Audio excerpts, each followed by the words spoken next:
Deus abençoe a sua vida. Nós estamos aqui no nosso desafio de ler a Bíblia toda em um ano. Hoje mais 3 capítulos do livro de 2 Crônicas. Vamos falar do capítulo 22, 23 e 24. O capítulo 22, ele fala do reinado de Acasias, que é rei de Judá, do reino do sul, né? E aí, o verso 1 ao verso 4, Acasias, ele vai assumir o trono de Judá. Mas seu reinado, ele vai ser breve. E ele vai ser marcado por uma influência má. Isso aqui é muito interessante. E essa influência vem especialmente da sua mãe, Atalia, e da casa de Acabe.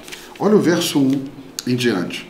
Capítulo 22. O povo de Jerusalém proclamou Acasias, filho mais novo de Jeorão, rei em seu lugar.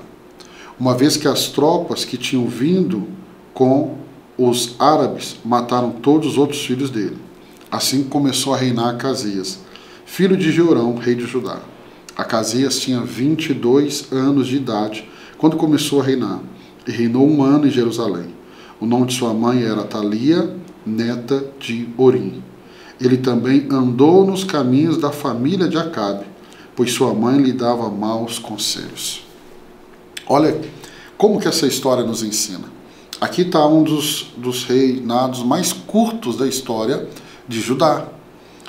Mas o que nós temos? Nós temos um filho que assume uma responsabilidade, mas ele tem uma mãe que está dando conselhos maus. E isso vai gerar toda essa destruição na sua vida. Eu e você precisamos estar muito atentos a quem nos aconselha. Pastor, como discernir se um conselho é bom, se um conselho é mau? Quando você receber um conselho, passe ele pela palavra de Deus. Se esse conselho for contrário ao que a Bíblia está ensinando, esse conselho não é bom. Se esse conselho ele está sendo validado pelos ensinos bíblicos, esse conselho é bom. Todo conselho que vai te afastar de Deus não é conselho bom, é um conselho mau. É um conselho ruim, é um conselho mau. Então tome muito cuidado com as pessoas que te aconselham. A Bíblia diz, na multidão de conselhos há sabedoria. Mas tem pessoas que os conselhos delas não têm sabedoria, mas te empurram para um caminho de morte. Do verso 5 ao verso 9, o que nós vamos ver? Que após aliar a Jorão, rei de Israel, contra Azael, rei da Síria, Acasias vai ser ferido numa batalha e depois morto por Jeú, que estava executando, Jeú estava executando o julgamento contra a casa de Acabe.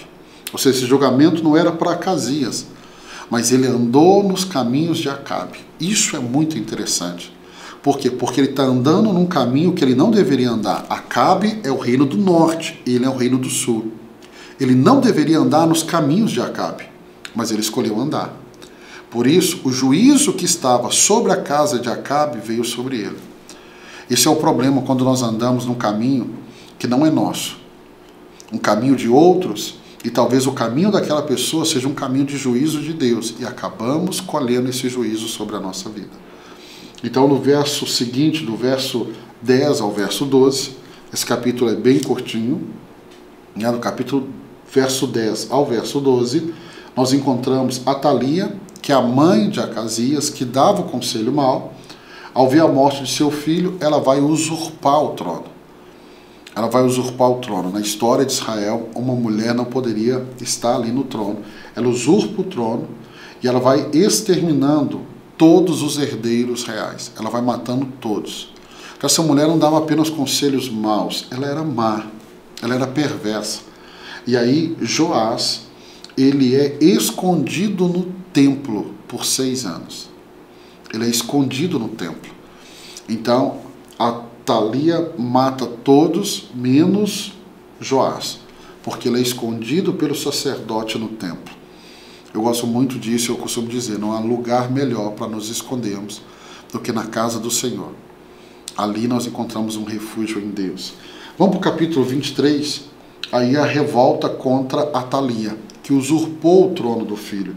Então nós temos o sacerdote Joiada, que vai liderar um golpe para derrubar Atalia, que está no trono de forma errada, ela não deveria estar ali, ok? E ele vai coroar Joás. Joás é o rei mais novo de Judá, o mais novo. Ele é o herdeiro legítimo e ele estava escondido no templo desde a sua infância, né? O verso 1 ao verso 11 não mostra isso. E aí no verso 12 ao 15, ali Atalia é executada após tentar interromper a cerimônia de coroação do rei, gritando: traição, traição. Traição foi o que ela fez, tentando usurpar o trono, tomar um lugar que não é dela. E aí nós vamos ver aqui do verso 16 ao verso 21, Joiada, que é o sacerdote, vai estabelecer reformas, ele vai renovar a aliança entre o povo e o rei, entre o povo, entre o rei e Deus. E ele destruiu os elementos de adoração a Baal, que foram introduzidos em Israel por meio de Atalia.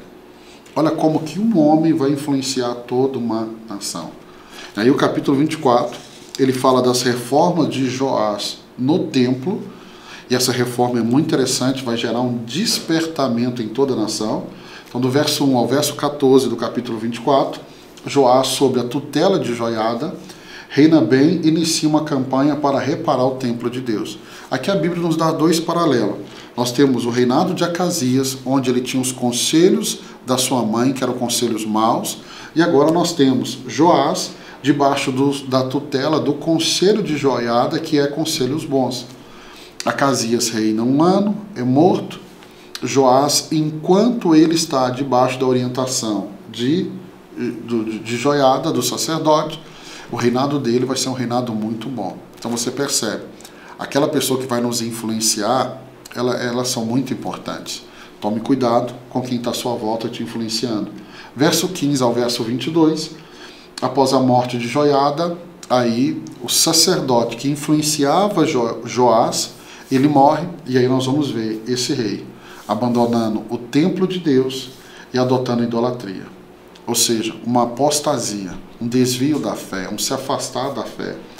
E aí você percebe que enquanto nós temos à nossa volta influências boas, nós acertamos. Então busque referências boas. E aí do verso 23 ao verso 27, nós vamos ver que Joás é assassinado por seus servos como retaliação por matar Zacarias, filho do sacerdote Joiada, que o havia repreendido. Olha o nível de apostasia desse rei. Ele vai matar Zacarias, que era o filho de Joiada, que salvou a vida dele, escondeu ele no templo, foi o tutor dele, ensinou ele. Mas quando você se desvia do Senhor, se afasta do Senhor, você comete loucuras absurdas. Por isso não tem nada melhor do que permanecer firme nos caminhos do Senhor, sendo influenciado por homens e mulheres de Deus, mas de Deus. Isso faz toda a diferença. Deus abençoe sua vida, parabéns, mais 3 capítulos, já estamos caminhando para o final do livro de 2 Crônicas, parabéns por estar lendo a Bíblia toda comigo aqui. Deus abençoe, eu te encontro aqui amanhã, se Deus permitir, para mais 3 capítulos da Palavra de Deus. Deus te abençoe.